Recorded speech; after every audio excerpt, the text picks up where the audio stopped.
dia a todos, sejam bem-vindos à nossa casa de oração, né? Um domingo tão lindo, de sol, friozinho, mas nós estamos aqui com um objetivo tão bonito, que é escutar um pouco, né, o que a palavra e fazer uma reflexão sobre o Evangelho, né, de Jesus.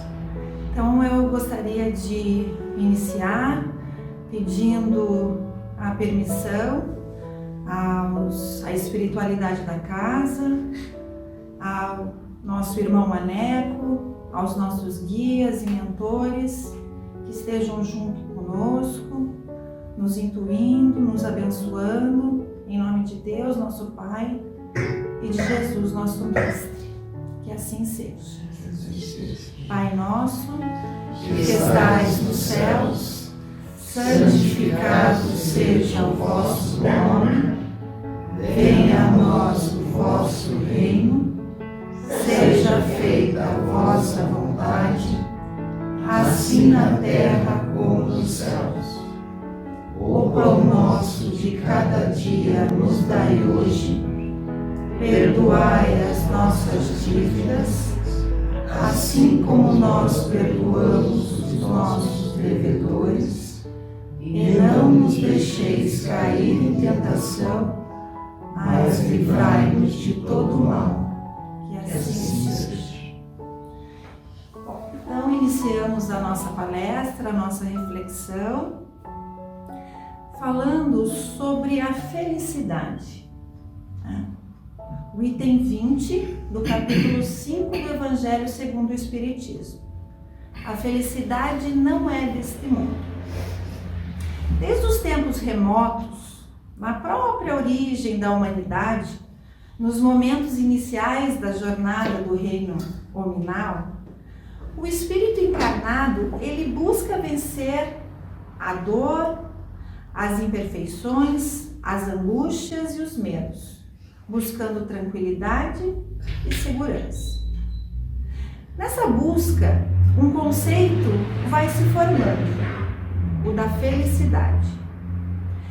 Vivemos tentando definir esse sentimento, né? Tendo ele passado por mais diversas ideias, mas jamais sendo obtido na sua plenitude, ou seja, a gente não vê tantas pessoas felizes no mundo. Na Grécia, surgiu a ideia de que a felicidade se nutre do belo, através da cultura do espírito. Epicuro era um filósofo grego do período helenista. Acreditava que a chave da felicidade é a sabedoria. E Sócrates, no momento do fim de sua existência, afirma: o homem não são suas vestes, seu invólucro, mas o seu espírito. Só que posteriormente, o ideal de que a chave da felicidade era a sabedoria, ela sofre uma violenta transformação, passando então as escolas filosóficas a representar um conceito muito deprimente do que é felicidade, né? Por expressar a felicidade como posses e prazeres sensuais. Esses continuadores, eles fixaram nas lutas pela felicidade, as lutas pelas propriedades, né? A felicidade enquanto gozar do que se tem, né? Do sexo desgovernado, né? Ou até do estômago saciado. Então, se eu tenho posses, se eu tenho prazeres e se eu tenho minha barriga cheia, meu estômago cheio, isso para mim é felicidade. Então, tudo muito ligado à matéria, ao material. Fomentaram a máxima que possuir, né, ter para sobreviver, mas esquece que esse possuir, ele possui um possuidor. Ele possui uma pessoa, tem uma pessoa para possuir. E esse possuidor, ele vira escravo daquilo que ele obtém. Né? Ele se torna escravo daquilo que ele mesmo corre atrás. Né? Então esse conceito, ele permanece hoje em muitas pessoas. Então a pessoa tem, a pessoa faz, a pessoa trabalha e ela vira escravo daquele próprio trabalho, né? Esquecendo dela como pessoa, né? Esquecendo dela como espírito. Muitos cultivam a convicção de que a felicidade é ter uma vida tranquila. Então, uns acham que precisam ter muito para serem felizes, e muitos outros acham que eu quero só ter uma vida tranquila, sem problemas. Mas o que seria da nossa existência sem os desafios? Né? São eles que nos movem, né? São eles que nos fazem levantar pela manhã e sair em busca do pão de cada dia. Né?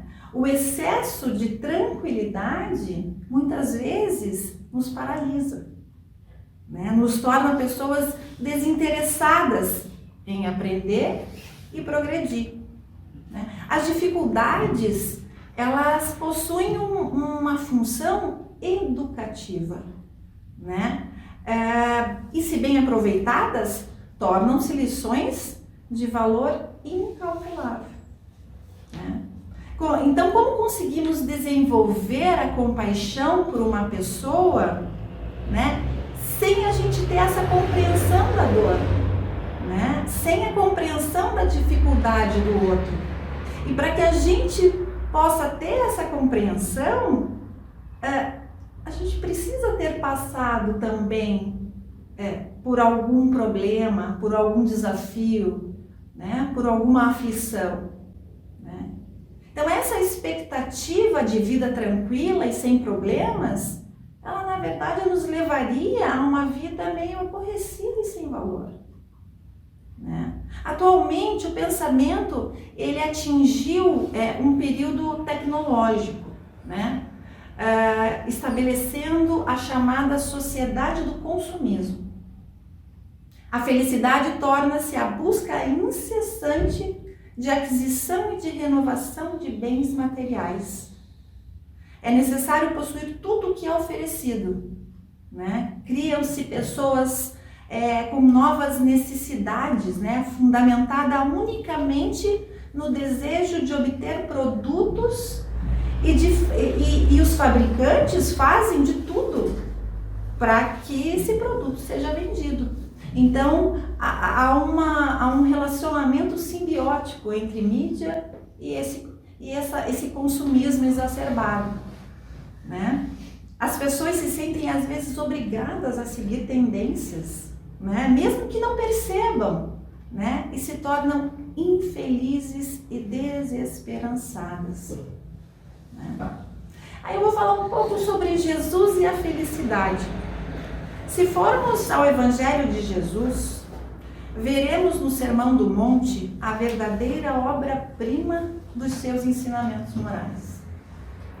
Jesus vem mostrando a aventura dos aflitos, que serão consolados, né? Numa clara alusão de que as aflições por nós sentidas são passageiras. E que a forma que passamos por elas tem um imenso valor para o nosso aprimoramento moral. Encontramos em Mateus, no capítulo 5, versículo 12, Jesus nos dizendo: alegrai-vos e regozijai-vos, porque será grande a vossa recompensa nos céus. Jesus preconizou que o homem deve viver no seu mundo, mas sem pertencer a ele.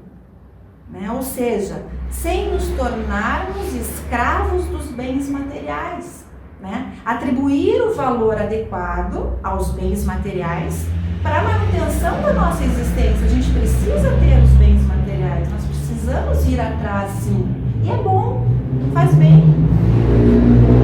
Mas você se tornar escravo disso, isso não faz bem. Não faz bem para o espírito.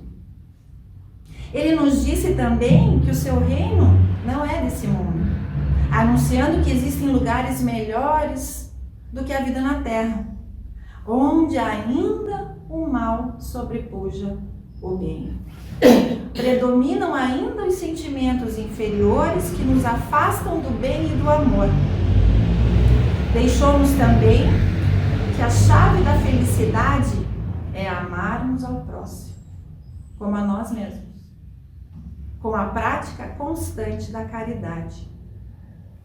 Então, na visão da doutrina espírita, tanto antigamente quanto hoje em dia, encontramos relatos de uma falta de perspectiva, de um vazio presente nas pessoas que, independentemente da sua condição moral, das suas posses ou do seu modo de vida voltado ao cultivo do prazer, as faz sentir-se tristes, né? Elas se sentem tristes, né? Longe da felicidade tão desejada. Nesse sentido, a gente encontra no capítulo 5, bem-aventurados os aflitos, no capítulo 5 do Evangelho segundo o Espiritismo, no item 20, a instrução do Espírito Cardeal Merlot, que inicia o seu relato da seguinte maneira: eu não sou feliz. A felicidade não foi feita para mim. Exclama geralmente o homem em todas as posições sociais. Isto, meus caros filhos, prova, melhor do que todos os raciocínios possíveis, a verdade desta máxima do Eclesiastes: a felicidade não é deste mundo. Quando vamos ao livro do Eclesiastes, lá na Bíblia judaico-cristã, no Antigo Testamento, né, nós não encontramos essa frase escrita: a felicidade não é deste mundo. Né? Ela está escrita de uma forma indireta, né? Mas um relato, há relatos que ensinam o caminho para melhorar a vida e atingir essa felicidade. Vemos uma crítica às ilusões que um determinado sistema de sociedade apresenta como ideal, né? A riqueza, o poder, as ciências, né? Os prazeres, o status social, o trabalho para enriquecer. E coloca uma pergunta fundamental: que proveito tira o homem de todo o trabalho com que se afadiga debaixo do sol? Ou seja, para onde dirigimos o nosso esforço diário? O que desejamos da nossa existência? Né? Existe aí a noção de que a felicidade em nosso planeta, ela não é plena, né? Que a felicidade não é deste mundo. Mas por quê? Né? Aí nós encontramos no Evangelho segundo o Espiritismo, no capítulo 2 e no capítulo 3, os motivos que levam a essa conclusão. Né? No capítulo 2, nós temos a justificativa para a frase que Jesus diz a Pilatos, né? Quando foi questionado se ele era rei: meu reino não é deste mundo. Né? Por essas palavras, Jesus claramente se refere à vida futura, né? Que ele apresenta em todas as circunstâncias como uma meta que a humanidade alcançará, né? E devendo ser o objeto das maiores preocupações do homem, né? Não a conquista material, mas a conquista da evolução do espírito, né? A resposta de Jesus também nos faz considerar a existência de outros lugares, né? Onde a vida prospera em condições diferentes daquela que temos aqui. No capítulo 3 do Evangelho segundo o Espiritismo, há muitas moradas na casa do meu Pai. Então podemos ver que a casa do Pai, a casa de Deus, é o universo, né? onde existem diversas categorias de mundos habitados, cada um adequado às condições evolutivas dos espíritos que neles reencarnam. Então temos assim mundos primitivos, onde a existência ela é todo material, reinam as soberanas paixões, sendo quase nula a vida moral. Ali encontramos os espíritos no início da sua jornada evolutiva, experimentando as primeiras lições da existência. Em seguida temos os mundos de provas e expiações, entre os quais temos o planeta Terra, um planeta de aprendizado, onde o mal predomina. Razão que aí vive o homem em meio de tantas misérias. Temos a seguir o mundo de regeneração, onde as almas já espiam ainda, tem ainda que expiar as consequências de suas escolhas, mas já renovam-se as forças, tem um maior progresso moral. E depois os mundos felizes, onde o bem sobrepuja o mal. E finalmente os mundos celestes, os mundos divinos, aonde habitam os seres ascensionados, os espíritos depurados, onde exclusivamente reina o bem. Aqui na Terra, no mundo de provas e expiações, a gente vive essa mescla, de alegria e tristeza, de felicidade, de amargura, de bem-estar e de sofrimento, típicos de aprendizado que devemos obter mesmo para seguir adiante no nosso caminho de evolução. Desde os tempos remotos, por exemplo, os romanos com seus campos elíseos, até os dias atuais, pressentimos ou sabemos intimamente, lá no fundo da nossa consciência, que existem mundos melhores do que estes que estamos vivendo atualmente. Isso nos impulsiona a caminhada, nos faz desejar sermos pessoas melhores, sermos merecedores de ser admitidos em mundos que serão mais felizes, São compreendidos e quando você consegue enxergar que você tem esse caminho para percorrer, que você pode conseguir, o sofrimento, você começa a enxergar não como castigo, e sim como bênção. Podemos pensar então que se estamos em um planeta onde a felicidade se resume a momentos felizes, não temos aqui pessoas felizes.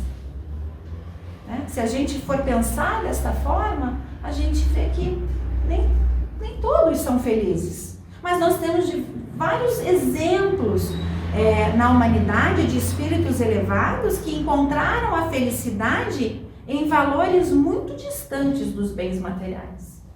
Francisco de Assis, Gandhi, Madre Teresa de Calcutá, Irmã Dulce e tantos outros eram felizes mesmo sem as condições que imaginamos como ideais.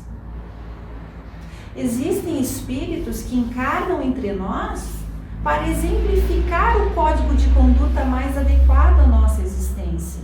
Eles têm essa missão.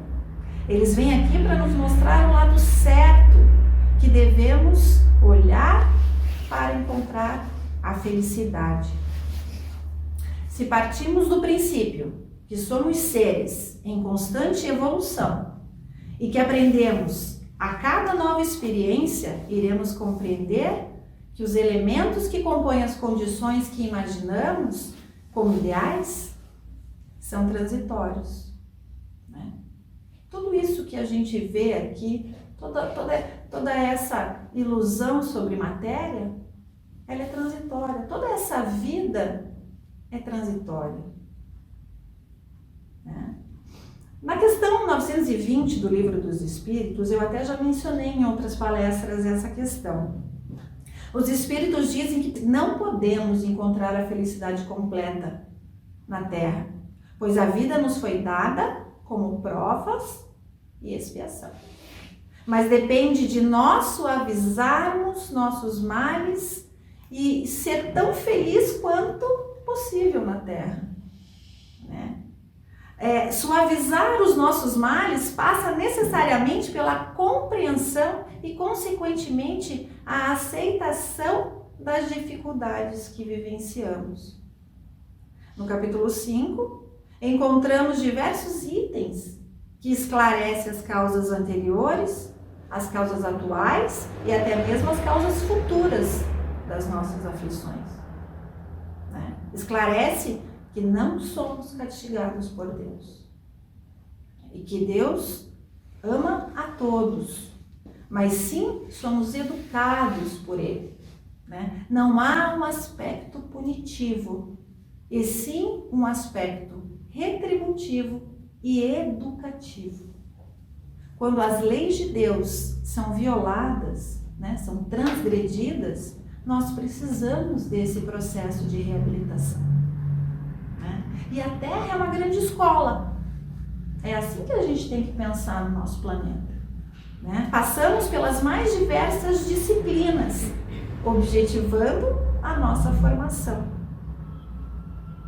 Quando aceitamos a nossa condição de aprendizes e não de mestres, as dificuldades elas vão continuar existindo, mas a nossa percepção as conduz a uma verdadeira importância. Então a gente começa a ressignificar o sofrimento, a ressignificar essa dor, né?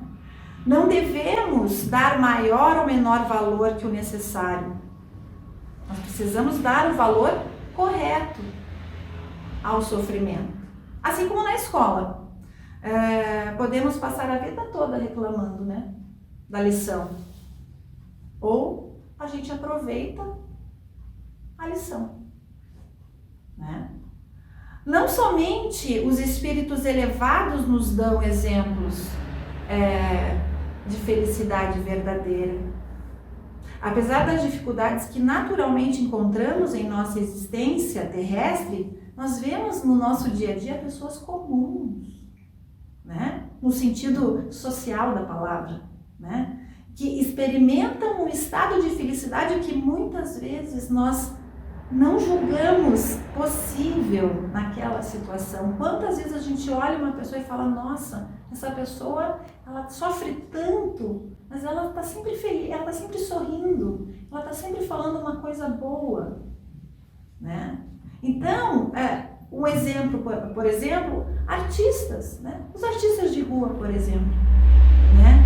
Sabe, aquelas pessoas que não tem uma outra opção a não ser mostrar a sua arte na rua.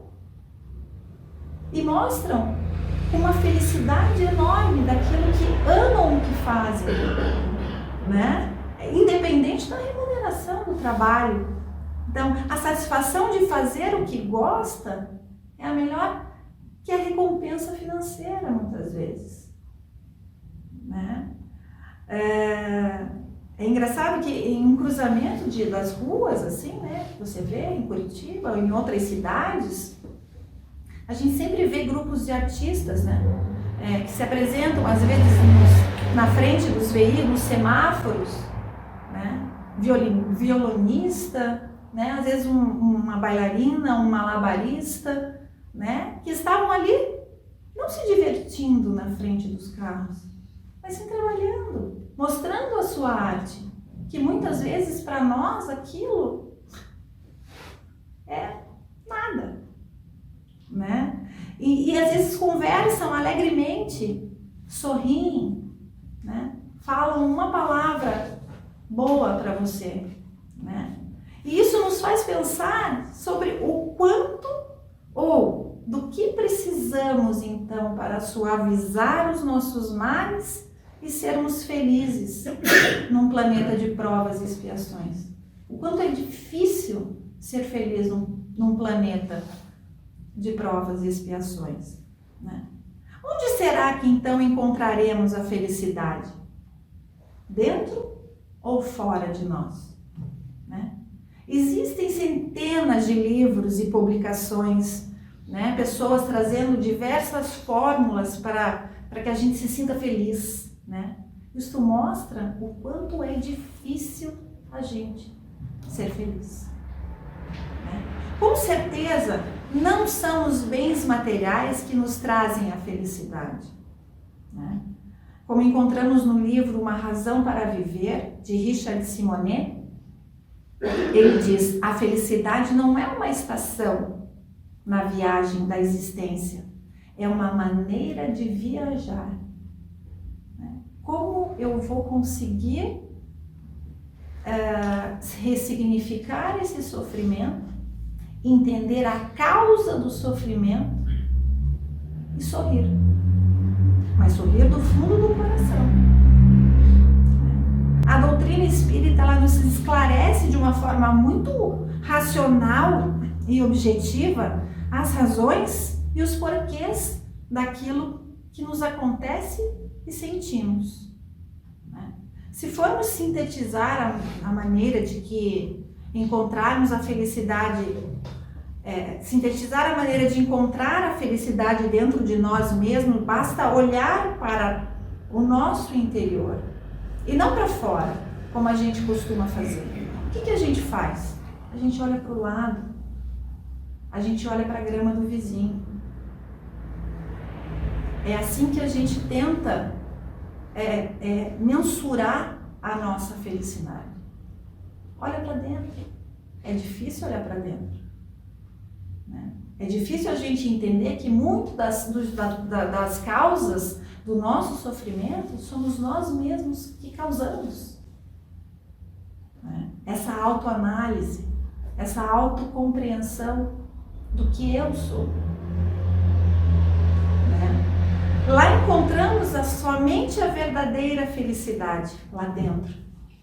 O amor verdadeiro, o amor que transcende a matéria e que nos coloca em comunhão com o divino. Todos nós temos a felicidade verdadeira dentro de nós. Basta cultivá-la, que ela crescerá. E se a gente cultiva essa felicidade, ela cresce e ela vai atrofiando. À medida que ela cresce, vai atrofiando os sentimentos que não nos fazem feliz, né? Se dermos prioridade ao perdão, à compreensão, à caridade, né? Se a gente vai em busca dessas virtudes, né? Ao invés do orgulho, ao invés da vaidade, da ambição, de melindres, né? Não haverá espaço dentro de nós para tristeza. E chegando ao final da nossa reflexão, encontramos na obra O Céu e o Inferno, de Allan Kardec, que a completa felicidade prende-se à perfeição. Isto é, a purificação completa do espírito, né? Toda imperfeição é, por sua vez, causa de sofrimento e de privação do curtir a vida, do curtir o momento, né? Do mesmo modo que toda perfeição adquirida é fonte do aproveitar o momento, né? É procurar pelo bem-estar, para que possamos atravessar o nosso campo de provas e expiações, ressignificando o sofrimento. Então, a gente precisa estar bem. A gente precisa ir em busca do bem-estar, né? E é importante para que a gente consiga evoluir. Isso significa que a nossa rota para a felicidade plena passa pela nossa evolução moral, pela prática. E como que a gente consegue a evolução moral? Como que a gente atinge essa evolução moral? Pela prática da caridade e do amor verdadeiro ao próximo, né? O amor verdadeiro ao nosso semelhante. Então, essa é muito importante a gente entender que quanto mais compreende o sofrimento, quanto mais a gente consegue ressignificar esse sofrimento, essa dor, né? Entendendo que existe a vida futura, né? Compreendendo na existência da vida futura e que também temos vidas anteriores a essa, né? Tudo fica mais claro, tudo fica mais evidente, mais fácil de compreender. Todos nós temos problemas. Cada um de nós aqui temos o nosso problema, né? Uns numa fase mais difícil, outros numa fase mais amena, né? A vida ela vai fazendo esse ciclo, né? E a gente precisa compreender como faremos, porque as dificuldades elas vão continuar. Vai adiantar eu ficar chorando e me fazendo de vítima? Não vou conseguir, não vai adiantar nada. Então eu preciso entender por que eu estou sofrendo tanto assim. O que eu estou fazendo? Então, a importância da autoanálise, a importância dessa reforma íntima, né? Que todo mundo fala tanto da reforma íntima, né? Dessa autotransformação. Isso é muito importante, né?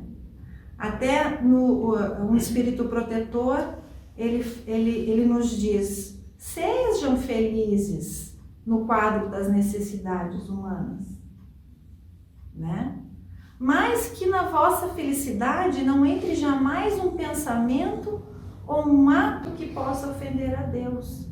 Então, quanto mais, porque quando o espírito ele é criado como uma centelha divina, e nessa que é a nossa consciência, e nessa consciência está lá gravado as 10 leis morais de Deus. E essas leis, a gente traz com elas. Então é por isso que falam tanto, né? Olha para dentro. Faz um trabalho em você, né? Conhece-te primeiro, né? Se ame, para daí você conseguir olhar para o outro com a compaixão e entender a dor do outro.